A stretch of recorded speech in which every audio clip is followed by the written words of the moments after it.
সাৱধান, তিয়হৰ সৈতে এইবোৰ কেতিয়াও নাখাব। তিয়হ এবিধ পুষ্টিকৰ খাদ্য। ইয়াত যথেষ্ট পানী পোৱা যায় বাবে তিয়হ খালে শৰীৰে লাগতিয়াল পানী পায়। কিন্তু কিছুমান বস্তুৰ সৈতে তিয়হ খালে আমাৰ শৰীৰৰ অপকাৰ হ'ব পাৰে। সেয়েহে কোন তিনিবিধ বস্তু তিয়হৰ লগত একেলগে নাখাব জনোৱা হওক। আয়ুৰ্বেদ শাস্ত্ৰমতে কিছুমান খাদ্য যি তিয়হ খোৱাৰ পাছত খালে স্বাস্থ্যৰ ক্ষতি হ'ব পাৰে। এই খাদ্যৰ ভিতৰত এবিধ হৈছে নেমু টেঙা। তিয়হৰ সৈতে নেমু টেঙা খালে পাকস্থলীত বিষাক্ত দ্ৰব্য জমা হ'ব পাৰে, যাৰ ফলত এলাৰ্জি, ডায়েৰিয়া, ছালৰ এলাৰ্জি, এচিডিটি হোৱাৰ উপৰি আমলিক মাত্ৰা বৃদ্ধি হয়। কিন্তু এই দুবিধ আহাৰ পৃথকে পৃথকে খালে পাব পাৰে বহু উপকাৰ। তিয়হৰ সৈতে বিলাহী একেলগে নাখাব, কিয়নো বিলাহীৰ অলিক এচিড আৰু তিয়হৰ পেণ্টথেনিক এচিডৰ শীঘ্ৰে বিক্ৰিয়া হ'ব পাৰে। ফলত পেটৰ বিষ, পেট ফুলা, বমি বা বদহজম আদিৰ দৰে সমস্যা হোৱাৰ সম্ভাৱনা থাকে।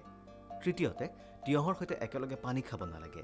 যিহেতু তিয়হত যথেষ্ট পৰিমাণে পানী থাকে আৰু যদি লগে লগে পানী সেৱন কৰা হয়, তেতিয়া খাদ্যনলীত হজমৰ বাবে ক্ষৰণ হোৱা এনজাইমৰ ভাৰসাম্য নাইকিয়া হ'ব পাৰে। ফলত পেটৰ অইন কিছু সমস্যাৰ সৃষ্টি হয়, লগতে কিডনিৰ সমস্যাও দেখা দিব পাৰে। গুৱাহাটীৰ ৰূপনগৰৰ পৰা ৰাতুল ৰাজবংশীৰ সহযোগত ভাস্কৰ জ্যোতি আচাৰ্য, নিউজ হেল্থ প্লাছ।